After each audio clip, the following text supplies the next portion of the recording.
Magandang araw ng linggo po mga bayang karerista. Magbibigay na po tayo ng tip, at impormasyon para sa araw na to, August 31, 2025. Tara!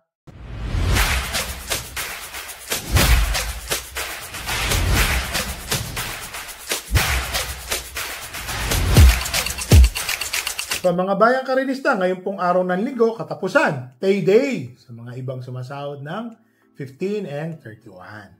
Pakita ko lang po ang ating kopya. Makapal na naman po ang mga lineup. Yan na.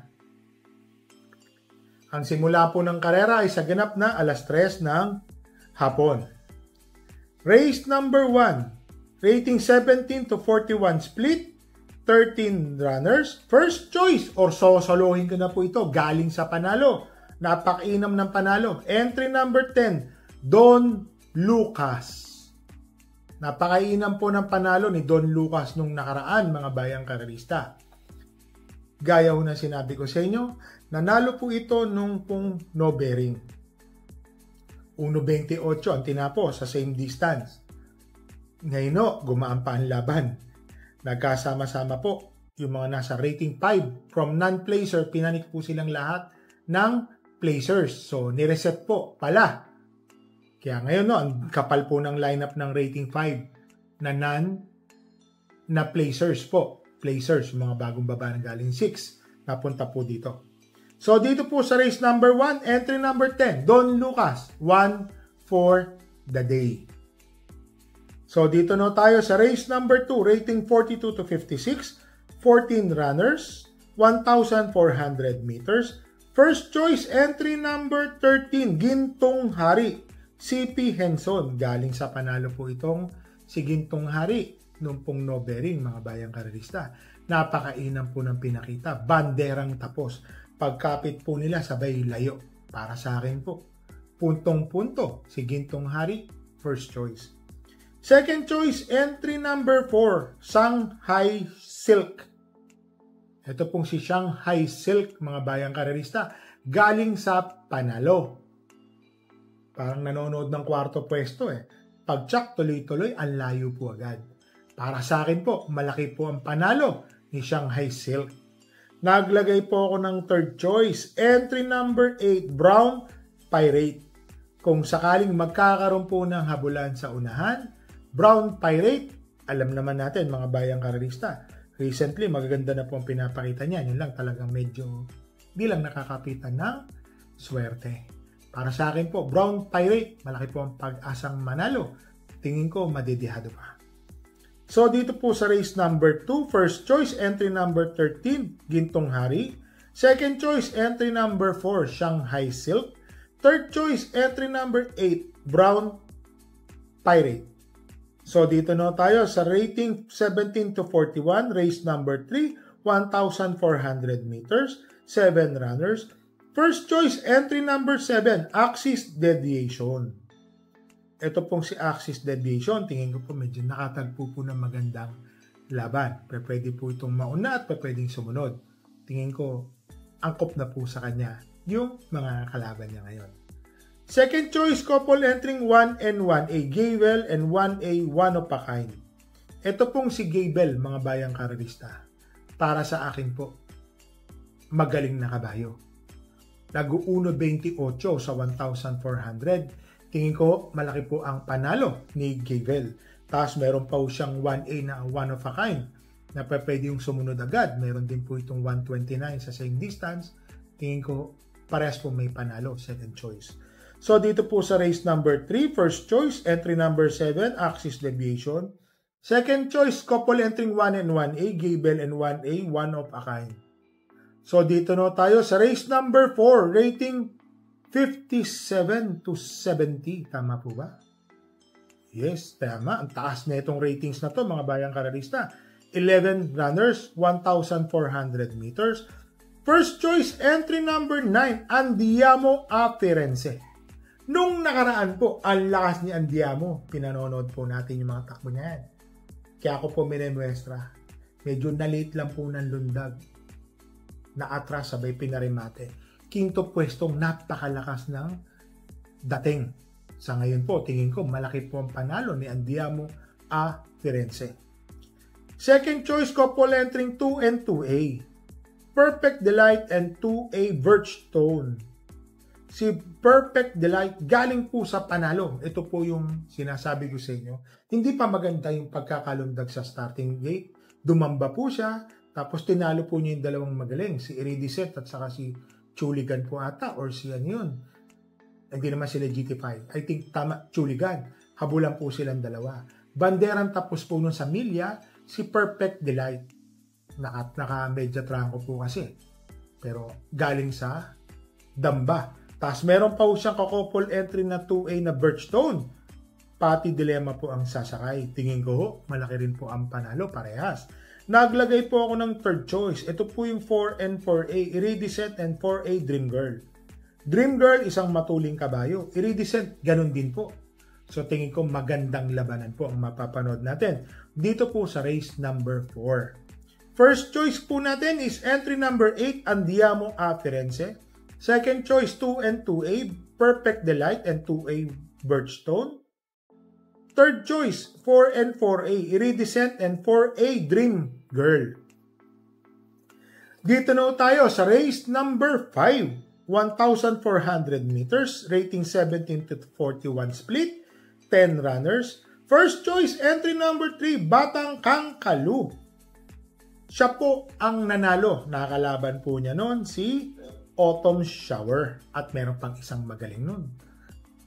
Sa meta nagkatagpo-tagpo, nanalo po noon si Batang Kangkalu sa labas by ahead, Autumn Shower, and then meron pa yung isa.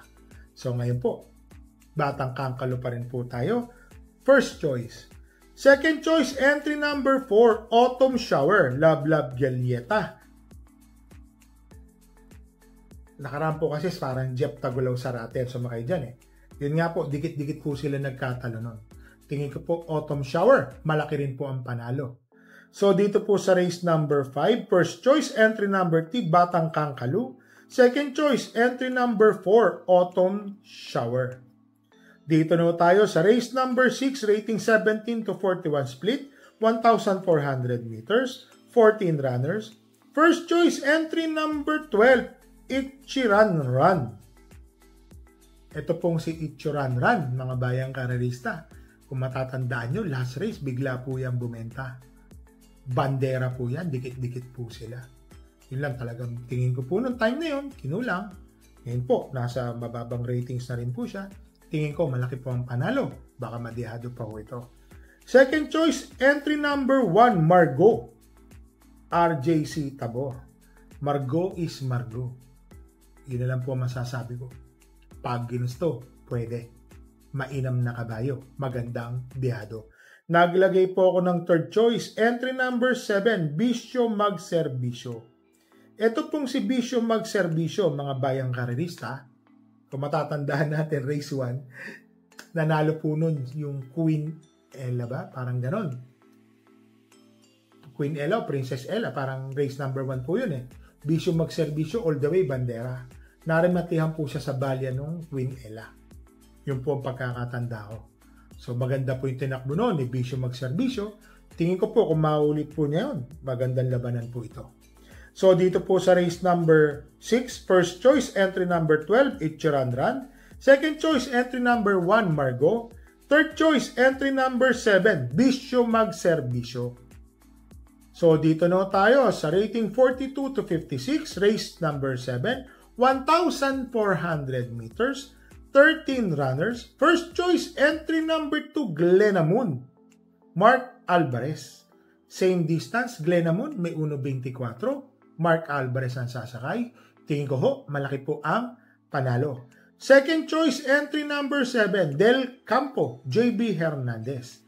Ito pong si Del Campo, tersero, ang lakas po ng dating. Yun lang talagang, hindi lang po nalakpas. Pero mainam po itong kabayo na to. Tingin po natin. Third choice, entry number 8, Frugality. Kung sakaling mapapabayaan po nila to na nasa unahan, lalo na kung titignan po natin si Frugality, yung mga takbo po niyan talagang nandoon eh. Iba po kasi yung kabayong nandoon. May pag-asang manalo, malaki. Naglagay po ako ng tuldok o fourth choice, couple entering 3 and 3A, open billing and 3A the keys. Open billing, mga bayang karerista, alam naman natin na stakes campaigner. Pag napabayaan po sa unahan, pass your paper. Meron pang ka-couple entering the keys na isa rin pong may katulinan. Para sa akin po, parehas pong may panalo. So dito po sa race number 7, first choice entry number 2, Glenamoon. Second choice entry number 7, Del Campo. Third choice entry number 8, Frugality. At fourth choice, Otuldok, 3 and 3A, open billing and 3A, the keys. So mga bayang karerista, i-recap lang natin. Meron po tayong kabayong magsisitakbo ngayon, dalawa. Ito po yung race number 1, entry number 7, Shining Angel. Tingin ko walang panalo eh. Ang lakas po ng laban. Don Lucas. Swerte na ho pagka natimbang po ito ng kwarto o tersero. Swerting-swerte na to. Para na po akong nanalo. Sipin nyo, Don Lucas is Don Lucas. Para sa akin po. Yun po ang kalaban. Masyadong magaling. So, Shining Angel, tingin ko po. Recap lang po ito ha. Tingin ko po, wala pong panalo talaga. Sana makachamba, matimbang. Tapos, race number 5, entry number 10, Who's That Girl? Ganon din po. Gagaling ng kalaban. Pag to, nakakwarto o nakinto, para na po akong nanalo nito mga bayang karerista. Tingin ko parehas pong walang panalo. Si Shining Angel at saka si Who's That Girl. Tingin ko po. Yun po, ako na po. Nagsasabi. Baka tataya po kung pang-penta-pekta, pang-5 po sila o pang-4. Yun lang po. So mga bayang karerista, karati ko po kayo nire-remind. Bet small, win big, bet big, lose big. Magdala po tayo ng payong at tubig na mainom po. So mga bayang karerista, malapit na po ang maririnig ang tunog ng Pasko. So magse-September 1 na po. So maririnig na natin sa radyo. Jose Marichan, pasok! Yan po yun. So happy racing po ha. Parati po namin kayo nire-remind pala. Bet small, win big, bet big, lose big. Dala po tayo ng payong at tubig na mainom. So happy racing, stay safe po.